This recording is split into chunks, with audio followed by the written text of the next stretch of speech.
This week on the Eldritch Lorecast. Dungeons of Drakkenheim Daggerheart has just launched on Kickstarter. Using these mechanics will lead to a deeper story experience. The Blood Hunter has also been released into the Daggerheart Void. Influences the minds of people through their mastery of Hemacraft. Warrior of Intoxication. Wizards of the Coast just changed their terms and conditions. The enforceability is so questionable. Most con adventures are a little more than 5-room dungeon railroads. Drop the dungeon and have exploration be something other than going through a dungeon. All that and more right now. See, that was good. No shenanigans this time. Not from me. Hello, everybody, and welcome to this week's episode of the Eldritch Lorecast. As the name suggests, the most eldritch of tabletop RPG podcasts. Particularly this week, my name is Ben Byrne. I am joined, as always, by Shawn Merwin, Dael Kingsmill, James Hake. And James, I have to ask, what is the most memorable broken combination in any tabletop system that you have either had to deal with as a GM or have masterminded for yourself? It goes back to 3rd edition D&D as usual. The thing that I remember best about it, because this was, this is a decade ago, is I love the Book of Nine Swords, the sort of proto 4th edition, the 4th edition playtest, one of the final books published for 3rd edition. And I really loved its sort of update to the Paladin, the Crusader. It had a sort of, I like the way its divine inspiration meant that you had all of these maneuvers, but you didn't choose which ones were available to you. They randomly shuffled out of your deck because it's like a higher power giving you this stuff. And so I wanted to play that class, and 3rd edition was all about prestige classes. And so I was like, okay, what sort of like extra stuff can I bolt onto my character? And there's this one called the Ruby Knight Vindicator, which is like a super special cleric paladin of the god of magic Ouijas. This is kind of breaking your question because I don't really remember what was so broken about it, but I remember it somehow combined the martial maneuvers and cleric spell slots, and they had this really funky recovery mechanism that basically meant they could always be pumping out incredible damage and spell effects, and they never, ever, ever slowed down because these two systems, spell slots and at-will maneuvers, they were not really play tested together, I have to assume. And so they just had this endless chain of power. And that was peak 3rd edition for me. Shawn, I feel like you probably have a million of these sorts of stories. All of mine, when I play, I don't want to break the game. So it's all on the DM side with monsters and stuff. And so for 3rd edition, again, you were allowed mathematically to give classes to monsters.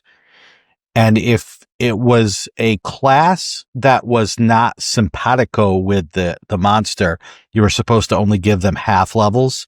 But if it was something that fit the theme, you could get them full levels, and it just added to the CR of that monster. So we were doing amazing things. And first of all, I just told the players, because I was running a part of the Living Greyhawk campaign. So I'm like to the players, you be cool, I'll be cool. Some of the players were not cool. So then we started getting the vampires with levels of monk. So when you did a flurry of blows, each blow drained a level. Or giving a Hydra rogue levels. So if it had 7 heads and it attacked 7 times, it did sneak attack 7 times at, plus 9d6 per attack. And, you could do this stuff at pretty low levels using the math of the game, just like the players were using the math of the game for their things. So it got a little crazy at times as, I started this encounter 8th level. Now I'm 3rd after 1 round. So yeah. Fair enough. Dale, does that sort of thing happen in your games a lot? I feel like power gaming is not. Yeah, not so much for me. I think if anything, I witness broken character builds in the other direction. Sure. Where a player is just excited to mix concepts together, and so they end up building a ranged fighter whose highest stat is charisma and second highest is intelligence. And so then you got to kind of find ways to work with them with that. Sure. And I've probably done similar in like Pathfinder 1E back in the day when you have the ability to mix interesting class combinations together or interesting skill sets together, and because of all that freedom and customizability, you end up creating something that in combat is deeply inefficient. But very flavorful. Definitely, at a certain point in 5e 2014, I think it was around Xanathar's Guide, this became a really popular combo that I found at conventions and like store events that I was playing at, which was the cast darkness on a coin or something like that, give it to your familiar for some reason. That was part of the combo. And then everybody has Devil Sight or some ability to be able to see through magical darkness. And then the real cherry on top was one player had Elven Accuracy, which allowed you to roll advantage with 3 d20s instead of just 2. And so it was just every attack was 3d20. I think they got a couple of crits in there just from the statistical probability, and then couldn't really be attacked back in any meaningful way as long as they remained within that darkness. So that was you gotta admire the gumption.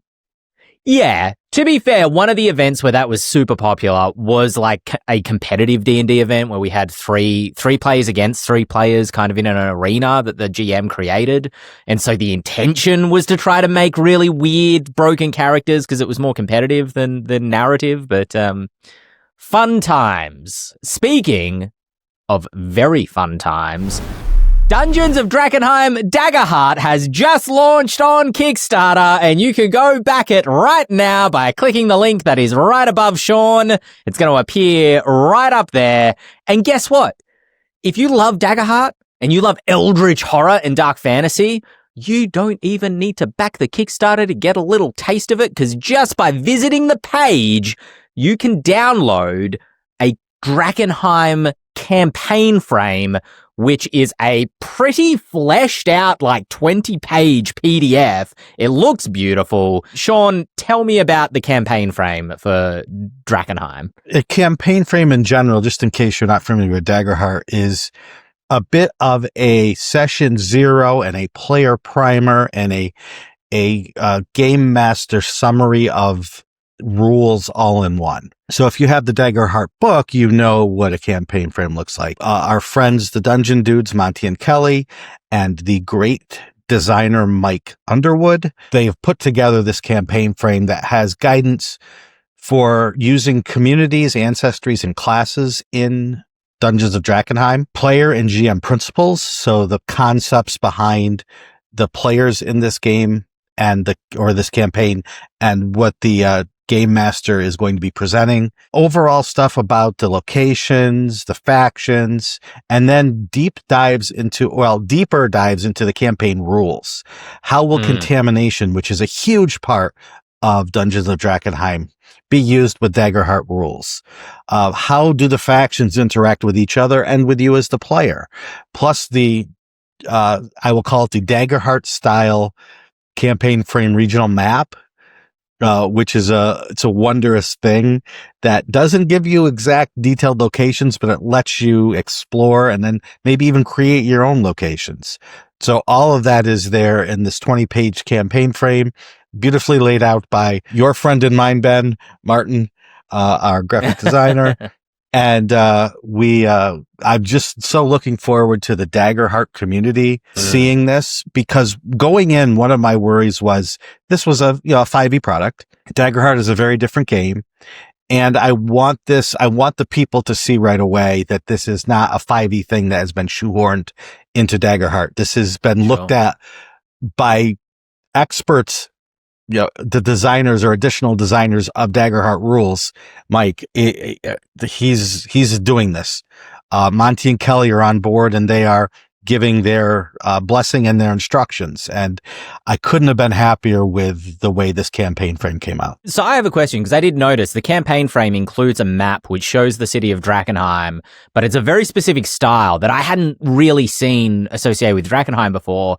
Am I to understand from what you've just said that the reason this is kind of like a black and white map is the idea is like you print it and then can really interact with it as oh, that's so cool. James is nodding if you're listening to the audio only platforms. when I started running the Witherwild, one of the campaign frames that's in the core Daggerheart book for my group, the first thing I did, and this is almost part of the GMing ritual for me of starting a Daggerheart campaign, was I went to my local office store and I said, can you print out a 36-inch by 24-inch map? And I handed them the file and put it on good cardstock, and they ran it out.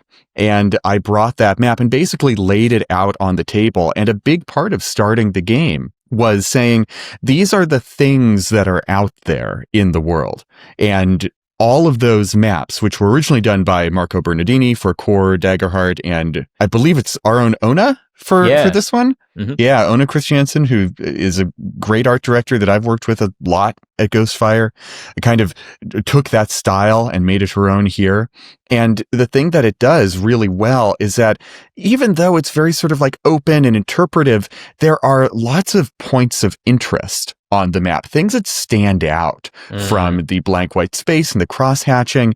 And here, for example, in the Witherwild frame, this is a great one that stood out to me and my players. Somewhere in this marsh, in this camping frame that's all about sort of tension between nature and civilization, there were these sort of walker things, like a cross between an Imperial walker from Star Wars and like those loading cranes that you see at the port that load shipping containers onto giant boats.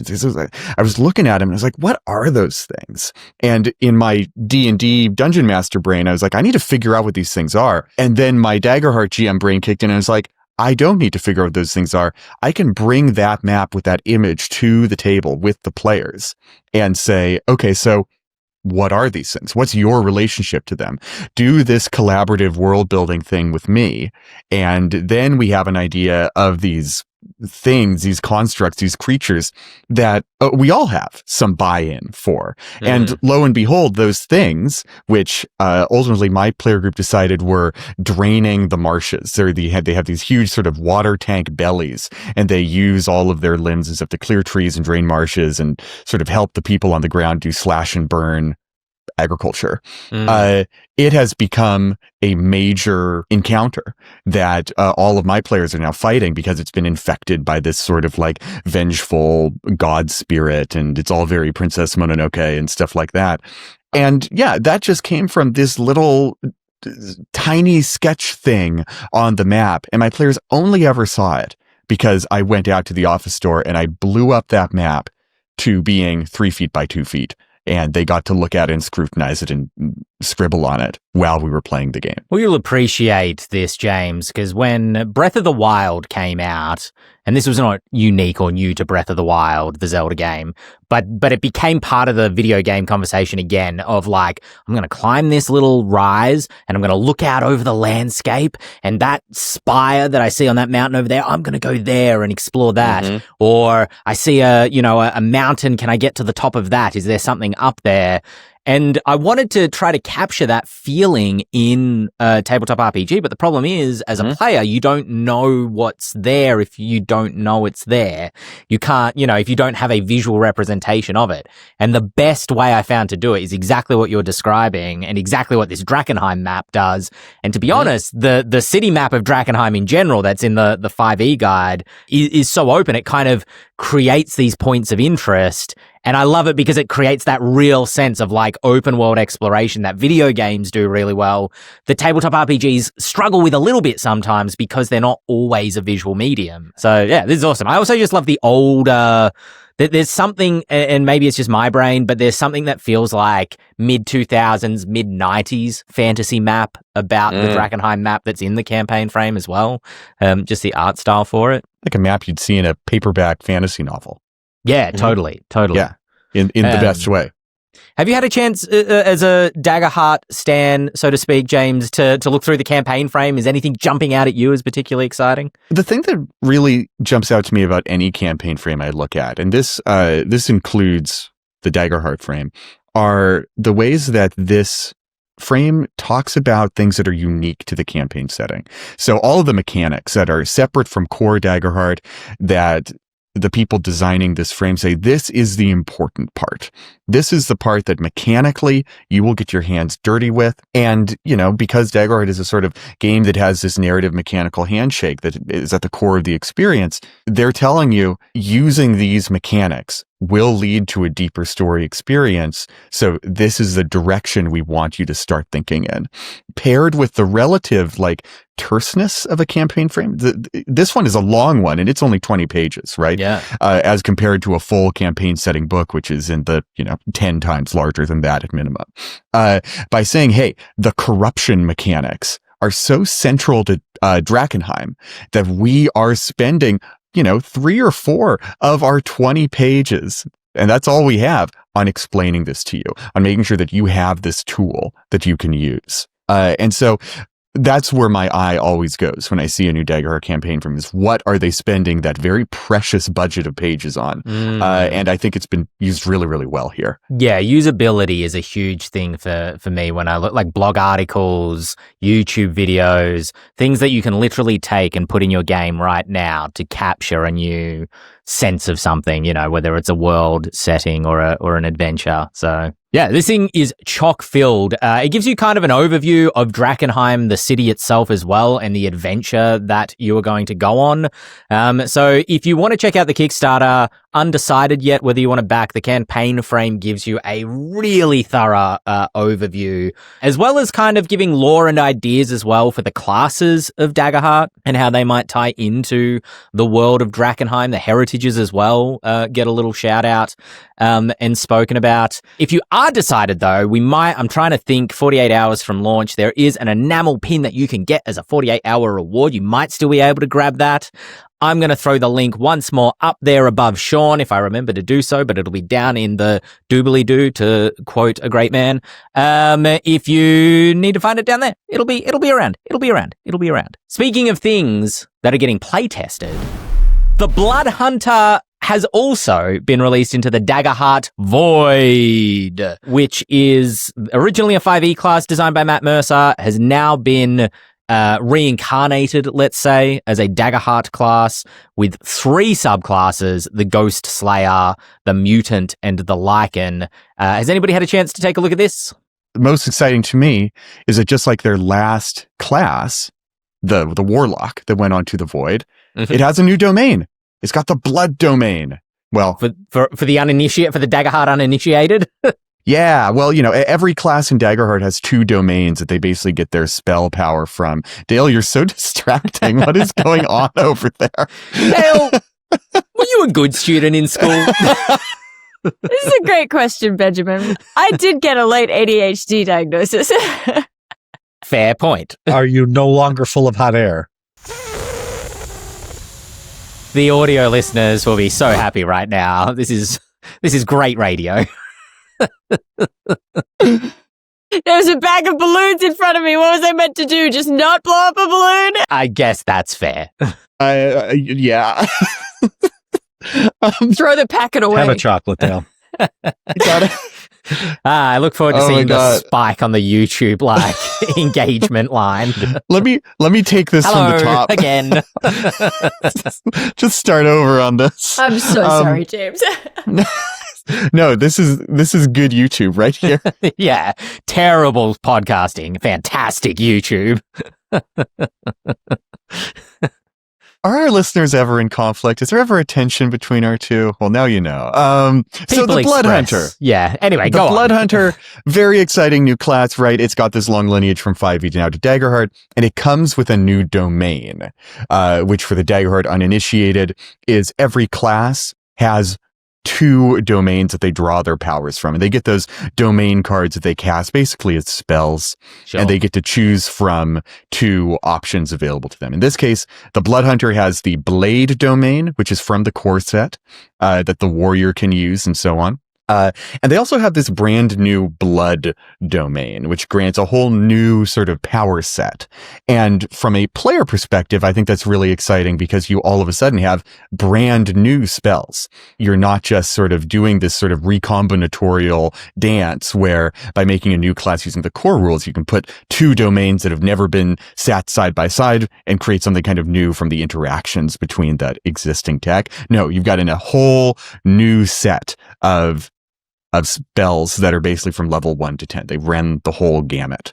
We recently saw that again with the Warlock back in the beginning of the Void playtest that had the Dread domain all focused on fear effects and so forth. I think the great thing to me about this as a player is, yes, it's all brand new. It's all really cool.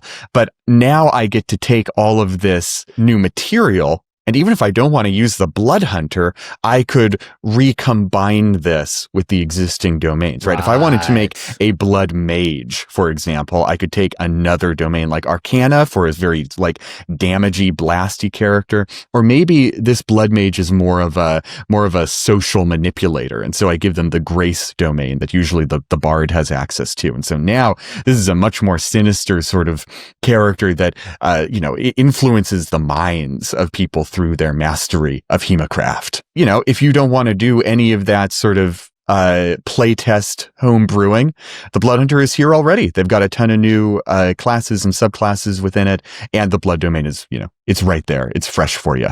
Yeah. All classes that appeared in the 5e version so far, but they may branch out. Who knows? But those definitely seem like the most popular of the Lycan in particular. I know came kind of a little bit later in the Blood Hunters canon, so to speak, but became instantly very popular. And also played by Travis. Used that class, didn't he, for Campaign 3? Yeah, he used it in Campaign 3 in the 5e version, and this Blood Hunter class was actually demoed back at Gen Con when they did their live game and they converted all of their Campaign 3 characters. When Chris and Jeremy came out as this...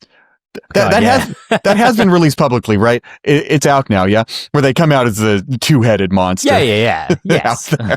Yeah, okay. Cool. Well, speaking of playtesting and conversations that are not going to interest Dael, we are going to talk about Unearthed Arcana! Blow up a balloon for Unearthed Arcana! Woo! I'm glad I have an opportunity because I should have released it into the air last time. You're right, gotcha. I did see you look at the pack of balloons over your shoulder, and like a good teacher, I was going to be like, leave it. But I didn't want to interrupt James. No. Dael can do this now. Now that I know it's coming, I won't be distracted by it. It's like a pour one out, but it's a release a balloon for warrior of intoxication. Yeah, what's my reaction? I thought it would fly away. A little lesson in physics for y'all. I actually did. I wasn't going to read this, and I guess in the truest sense of the word, I still haven't. What is read? But as soon as James pointed out that they've changed the Drunken Master to the Warrior of Intoxication, I did have to take a gander because that is so bad. Let's talk about why it's bad. Sure. This is a lot of the classes in this Unearthed Arcana are revamps. I think mostly from Xanathar's, though I'm not are they all Xanathars? Anyway. Except for the Oathbreaker Paladin, I'm pretty sure all of the rest of them were from Xanathar's. Yeah. So originally in Xanathar's, this was the Way of the Drunken Master. And for those of you in the know, Drunken Master is probably it's a real thing. We can debate the translation from Chinese to English, but it's a real thing, and it's based on martial arts techniques that are sort of about bobbing and weaving and kind of moving in an unpredictable fashion that when you look at it makes you look like you're swaying, like you're drunk. And so I don't know if its original name is some kind of derogatory thing, or if it's like, if that was the intention from the very beginning. My cultural knowledge of actual martial arts is not that good, but it's a real world thing. So to change it to Warrior of Intoxication, as if it's not about sort of having this fluid affect. It's now about brewing actual potions and libations and then drinking them to gain magical effects. Literally drinking a magical beverage is one of the headers in this subclass. It just makes me unhappy in a way that I don't think I've ever quite been made unhappy by a 5e subclass before. I don't want to come down too hard on this, but if the goal of revamping the monk class and calling them warriors of as opposed to way of, and removing key points and calling them, what are they, focus? I don't remember off the top of my focus points, is to remove the Orientalism from the monk class, which I'm very strongly in favor of. This to me is the exact wrong way to do it. This is literally, I feel like this is more offensive than calling it the Drunken Master. There are other layers, like even if you set that aside, even if you did or could set that aside, it's also just not a good name. Warrior of Intoxication Beast sounds of the land. bad. Yeah. Beast of the land. It's such a, what did you call it? A vomitous mouthful or something like that. But there's clearly something has happened here where they've noticed, I suspect, that people took, the Drunken Master and they played that as if their character was a drunk. I think that was fairly common. I saw that fairly commonly. Maybe that's just anecdotal, but I suspect that was a thing that happened a lot because people saw the name and they made the connection. They built a character around that idea. And someone has gone, okay, well then let's give the people what they want and changed it into something that is fairly different. But I don't understand why it just doesn't feel like a monk subclass now. If you're mixing brews and drinking them because they change you in ways that help you in combat, that's an artificer subclass. Now, there is some real precedent for this. And if we talk about, say, the Trappist monks, these European monks, well known for brewing beer in their monasteries, beer and wine, there are real European monk orders who were and are still famous. But that's the real trick. Yeah, they were not warrior monks. They were brewer monks. And so I can see a world in which those two ideas come together, and I kind of dig it. But unfortunately, this still, even though you say it's not Orientalist anymore, the monk has this past, and you need to make a cleaner break from that, I think, before you're able to do this. I agree. This sounds to me, I don't know, more like a fighter class, subclass, where they, get potions and use it to enhance their physical abilities. They turn themselves, you might say, into a living crucible, which is a crucible. Fighter subclass. That sounds like a great idea. Yeah. I wonder if one of those is on D&D Beyond that I could, access through a third-party supplement like the Grim Hollow Player's Guide, now available on D&D Beyond. What I wanted to talk about, though, specifically with this Unearthed Arcana, is Xanathar's Guide to Everything. Because maybe this was a time and place thing for me specifically, but I feel like that book in particular was really important in the timeline of 5e 2014. Sword Coast Adventurer's Guide felt like it came too early in terms of an expansion, and I feel like gets forgotten about a lot in terms of what was in there. And a lot of things from that book got reprinted in, I think, Xanathar's, which had a whole bunch of species in it. I think the Goliath was in Sword Coast Adventures originally. Here I am nodding along and James is going, no. There were more reprints of Sword Coast and Tasha's than there were in Xanathar's. Right.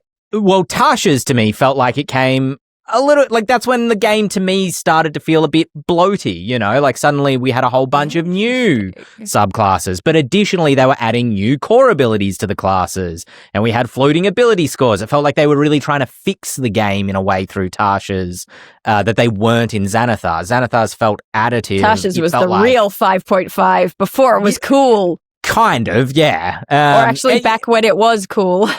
Is that just a me thing that Xanathar's is kind of like this clutch release in the middle of 5e 2014? Not just you. The release schedule is so slow that many people who like to try different things with their rules, champing at the bit, thank you, for new official content. So I think you're right, Ben. I think it came along at a time when people were, even if you aren't, I need to play everything all the time, you were ready for something new.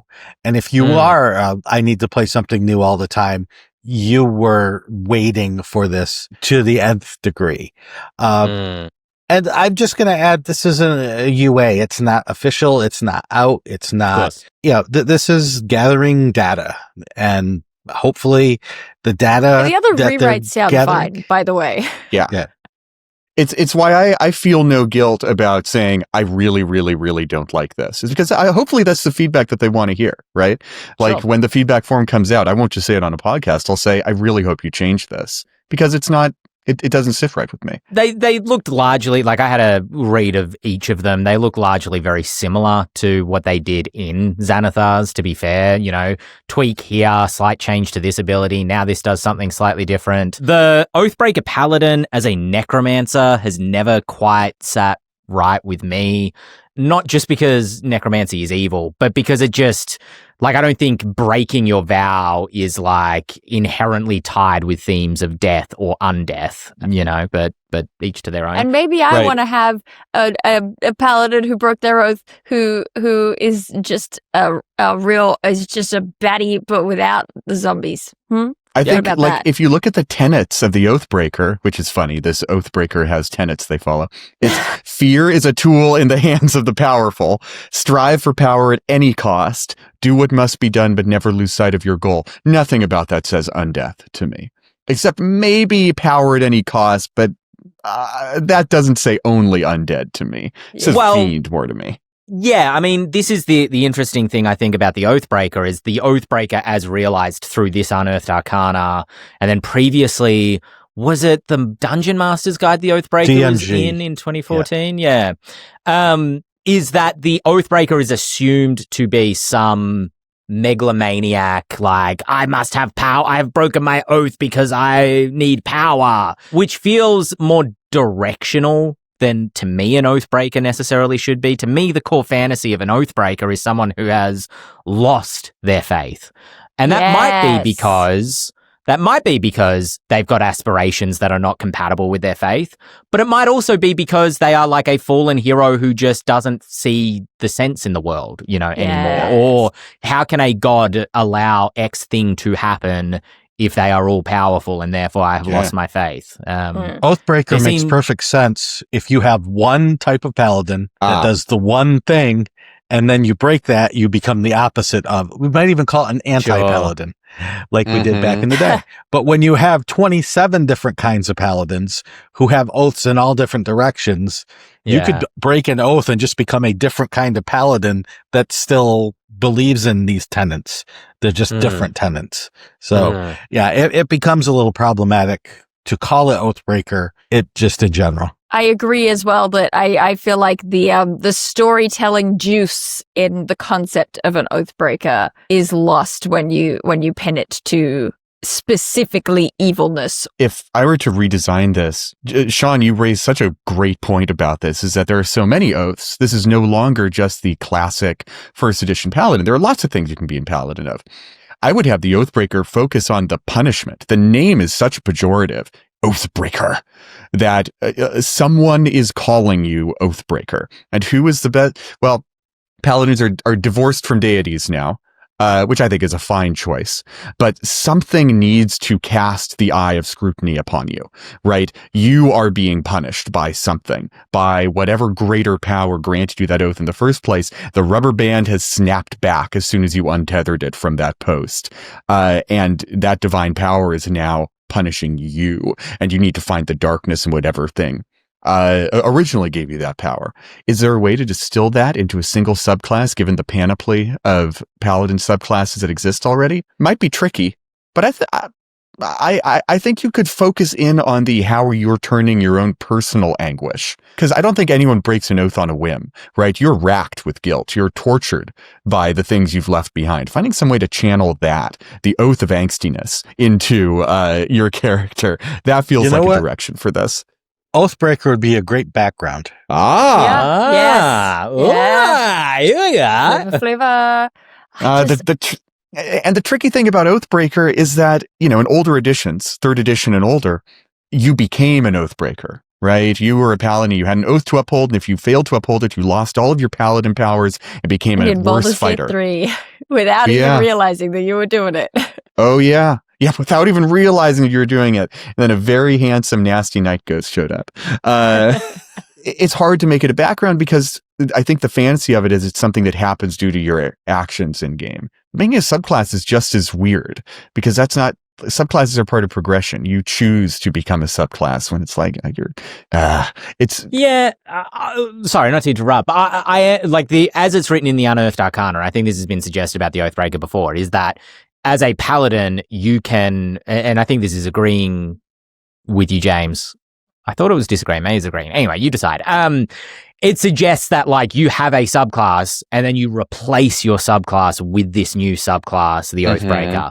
And I'm kind of a fan of players getting to narratively rewrite their character through the mechanics due to an event. We did a campaign where somebody was playing the warlock, the parasite warlock from Grimhollow, and then they came in contact with a pact breaker, which is a Grimhollow monster that is constructed by celestials that hunts warlocks.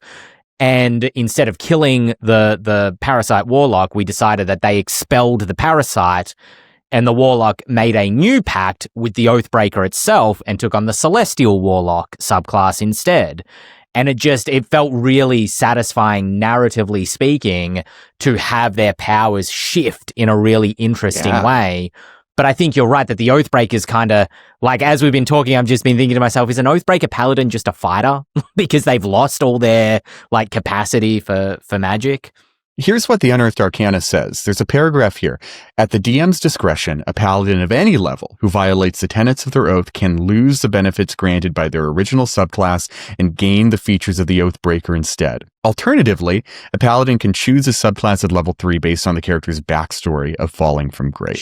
Sure. And I wish there were more. So, what Ben was just saying just reminded me about a while ago I made a video that was talking about the idea of a pact burner warlock, right? The idea that everything in the warlock story it should be building towards this moment of decision. Like, this is really the point of no return where either you give yourself over fully to your patron and you fully commit and now you're just all in, or you decide this is too far, this is too much, I'm actually not willing to give more to this cause. It's different than what I thought it would be. I'm not willing to kill that kitten or whatever. And so you burn your pact, right? But the idea that this whole time you've been learning the secrets of your warlock patron. So now you keep their knowledge, right? Right. And so now you're kind of on the run from that patron because you have stuff that they gave you basically and they want it back.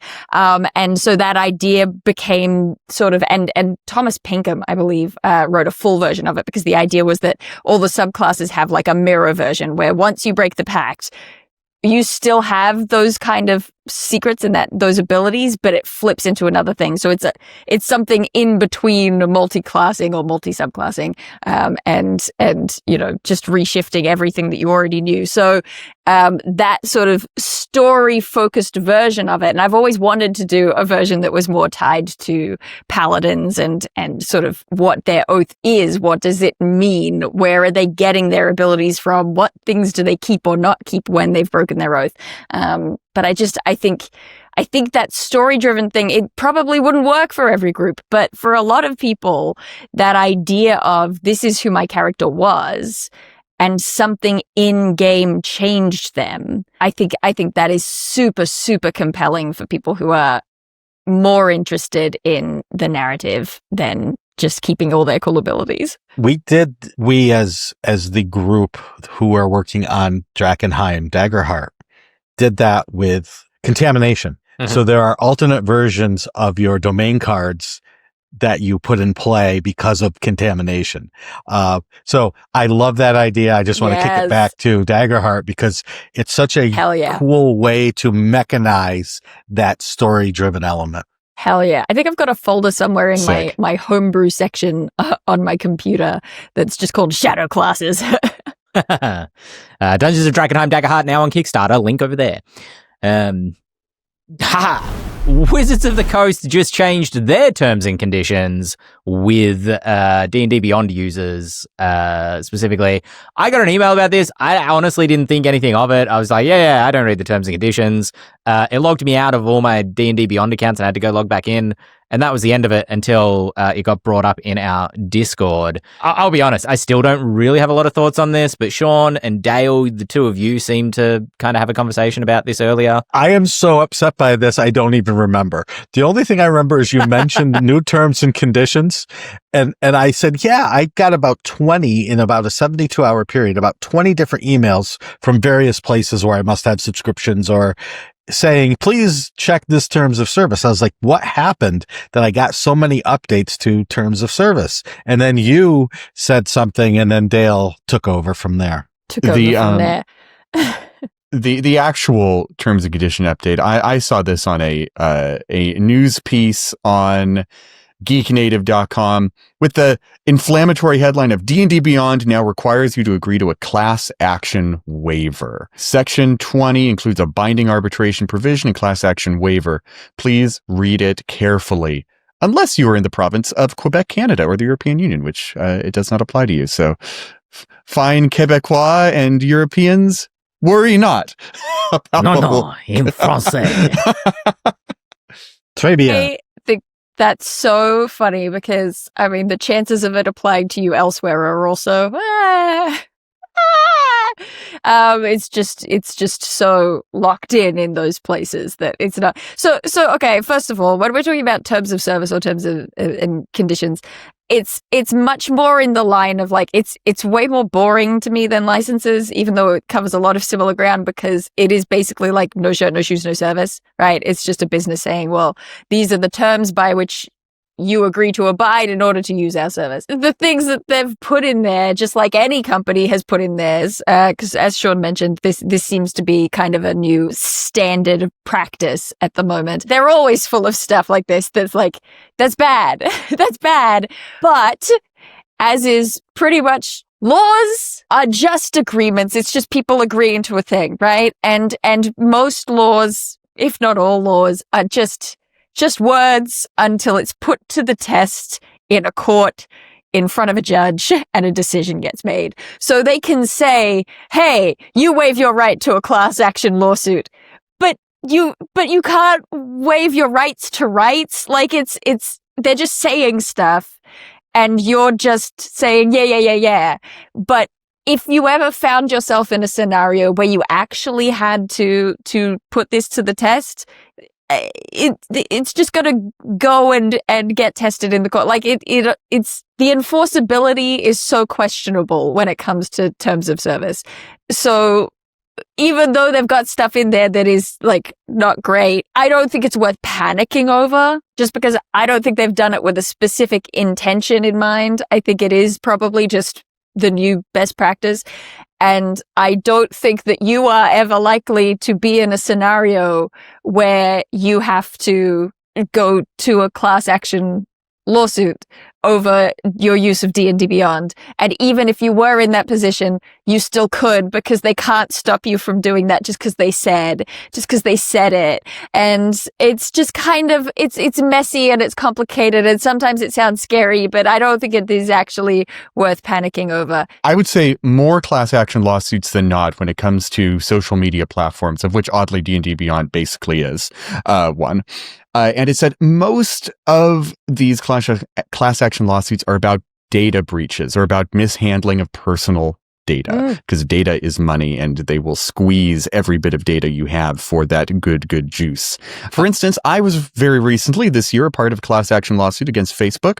I was alerted via email that I may be able to claim some funds from class action lawsuit. I got $31.33. Yeah.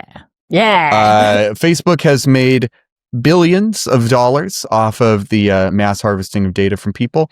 And when I got my cut of that lawsuit, boy, you bet I went and bought a Lamborghini with those $33. So here's the thing.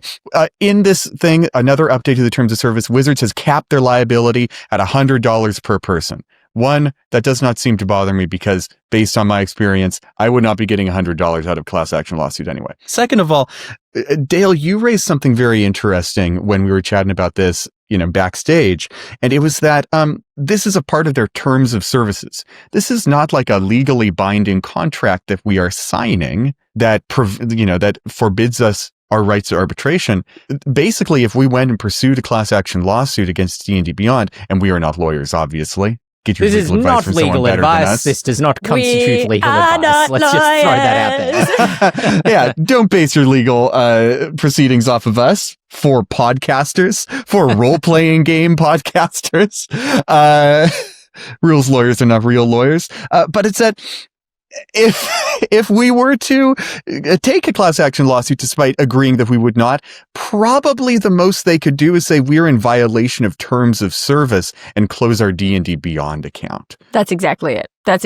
And they can close your D&D Beyond account for plenty of reasons. If they really want to stick it to you, because it is the terms of service that we're talking about, and they can say, well, you've broken our terms of service, so you will no longer be able to use our service, and you go ahead and you continue to sue them for those $33.31. Also, I don't know whether it's worth mentioning. A class action lawsuit just means that a lot of people come together to file as one in a lawsuit, which can be helpful in cases, particularly versus a corporation, right? Because a corporation has a lot of money, and individual people don't have a lot of money to fight a corporation, so everyone comes together and we all do the thing at the one time, and then but then it all gets split up. Any awarded, I can't think of the word, so I'm just going to say prize money. Your court case prize money gets split up between you all, and so there's not like a lot, but it's meant to get back at it. But no, I feel like I don't have anything else like interesting to say probably about. I love that Dael said prize money, and we just sat there like, that's the best we could do between the four of us. Yes. Settlement? No, that's not quite Damages? right. Yeah, whatever. Prize money sounds prize money. Your court prize money. Well, speaking of things that we collectively are probably out of our depths to talk about, there's just been a slight update on tariffs that's worth mentioning. Oh, boo. Yippee! Hooray! Go ahead, Ben. While Dael blows up more balloons, I will just mention a couple of weeks ago, maybe 4 episodes ago, we gave a mild warning that there were rising tensions, trade speaking, between China and the US. The leaders of those two nations have since met, and as far as I understand, the threat of 130% tariffs on all goods out of China to the US has been nullified. That's no longer on the cards at this moment. And in fact, there may have been a slight decrease in tariffs from where they were at prior to the meeting. That is the layman's version of this. The short version is things are not about to get a lot more expensive than where they were a week ago to ship into the US. So good news in these troubled times. And that's the tariff talk. Perfectly timed. We have listener emails that would have sent them into Dael.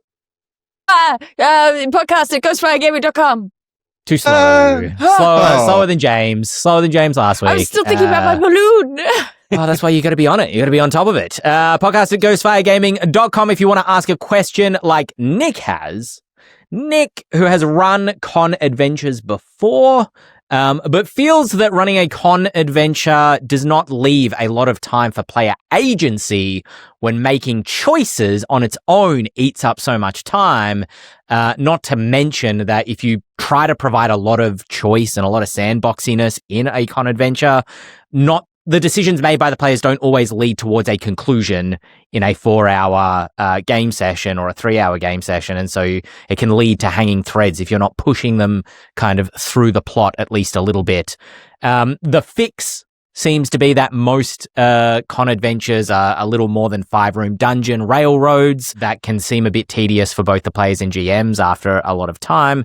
And Nick is asking if we have any tips to make classic explorative adventures satisfying in a time-boxed or one-shot style situation. Go very, very old school with it. If exploration is your goal, then you could do far worse and look to the Judges Guild of old, back in the 70s and 80s, very, very early D&D, where you had a dungeon and you explored it and you got points. You were competing for points against the other players in whatever organized play setting you were in. You wanted treasure, namely, because it was old D&D, and treasure equivalated to experience points. But I imagine, whatever point scoring system you had would be uniform across the whole dungeon. And so the sort of root of exploration in these games is poking around and trying to find stuff, right? If you don't have any sort of aspirations of telling a structured story with a Hollywood 3-act structure and anything like that, you can basically say the story is whatever weird tale that you have at the end of all of this. The story is just a chronicling of events. And sometimes that's great, and sometimes that's tedious, but ultimately you want to go through the dungeon, see as much as you can, and complete it in as efficient and score-worthy a way as possible. And I think it's somewhat incompatible with a more story-driven convention game approach.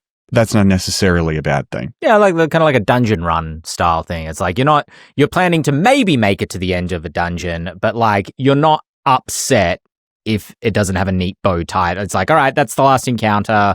We're out of time. This is how much you scored. And now you retreat back and we assume you leave the dungeon.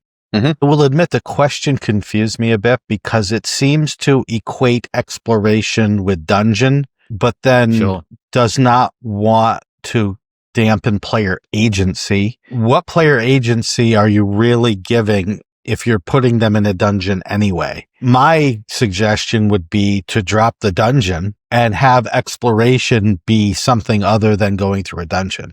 Have exploration be going through anything other than a dungeon, and let the player agency just take root completely. And you can do the same thing that James just said, only instead of going through the dungeon, you're going out of town into the wild. And then just let them go anywhere they want, and you can make up things as you go. They're still getting points, but you can let them go to the Swamp of Despair or the Copse of Glory or whatever else you want to put.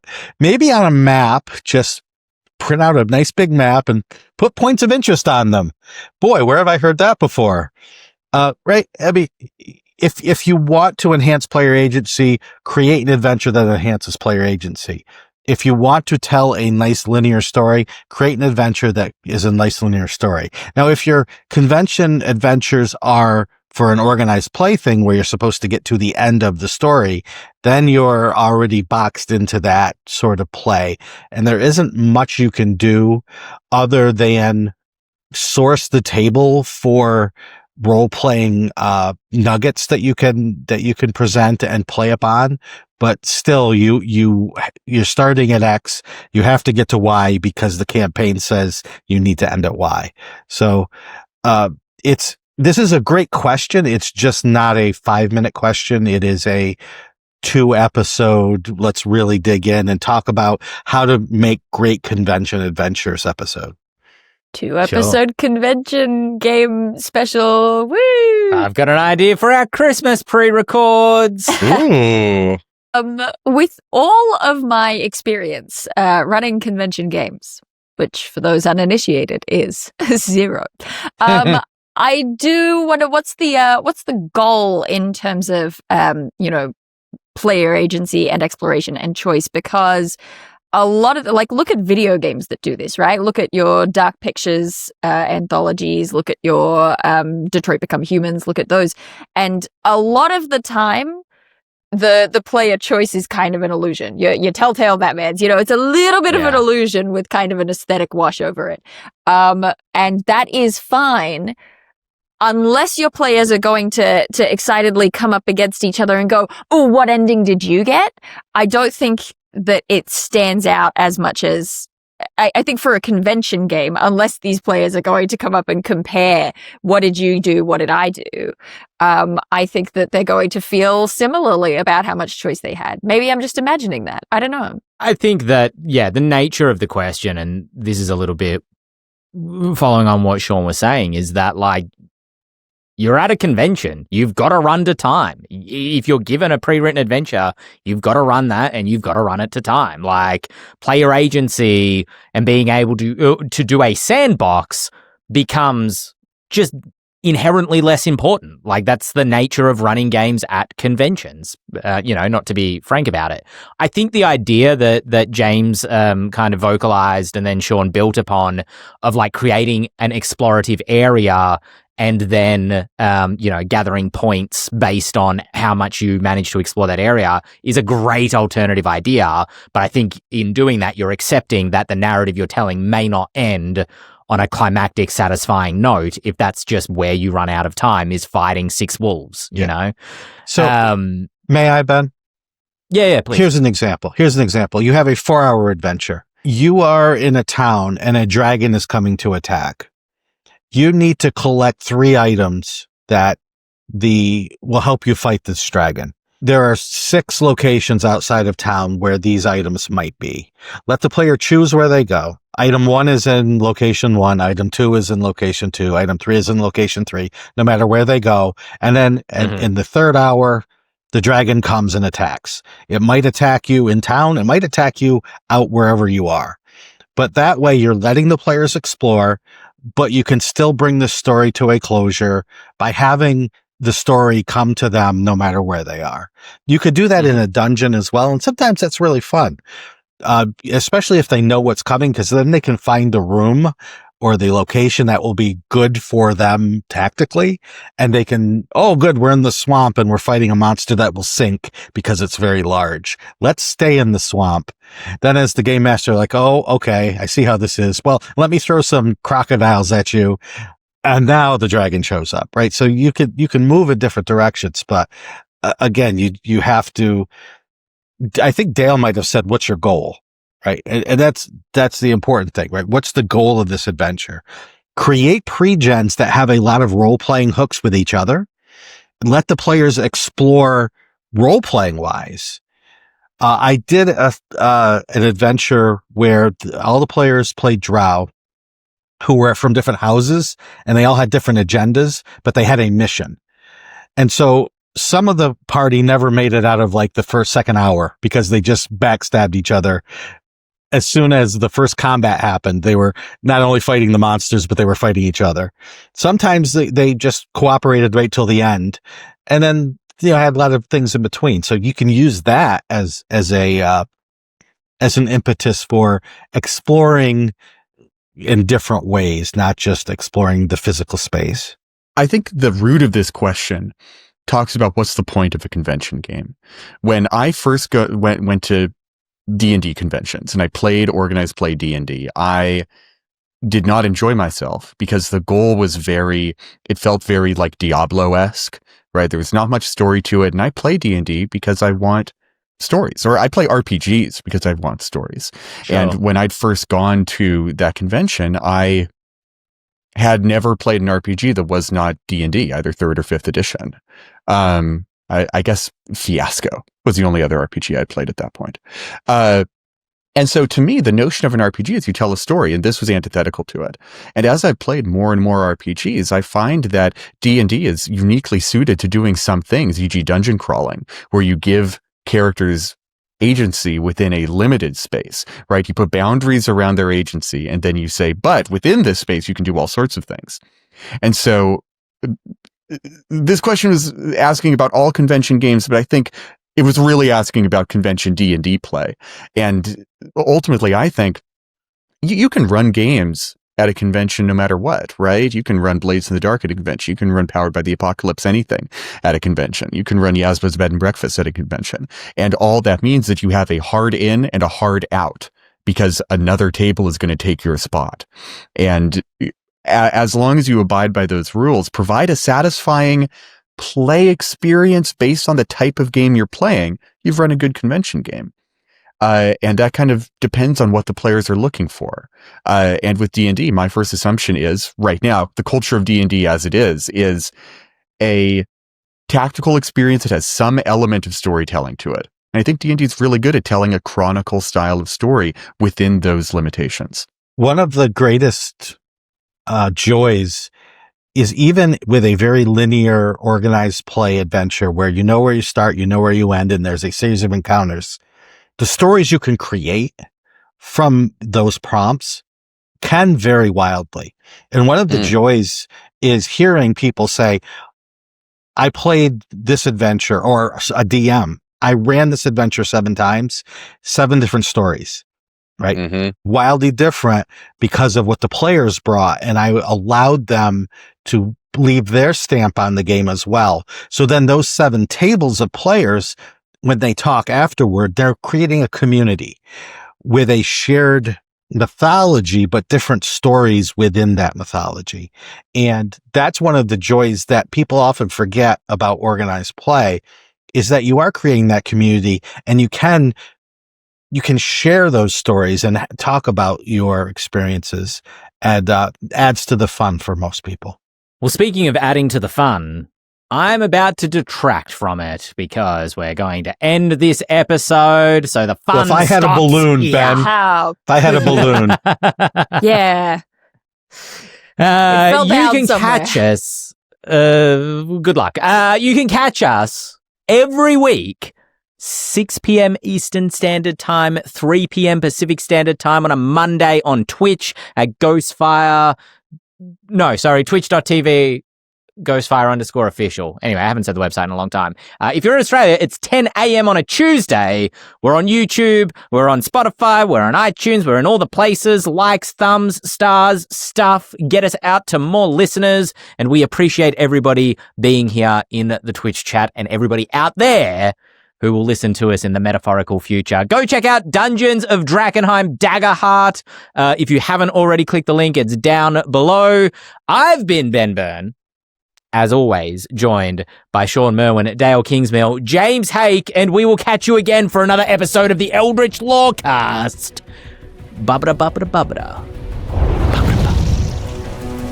That was good. That was like poignant. That's How what we That's an bring every week. Oscar-winning butt-a-butt right there. Yeah, that's the clip An they Oscar show bait. when they're and the nominees are Ben Byrne for Babada Babada. It's Babada Babada. Everyone politely Best claps. Bubbada in a leading role. Yeah, fair.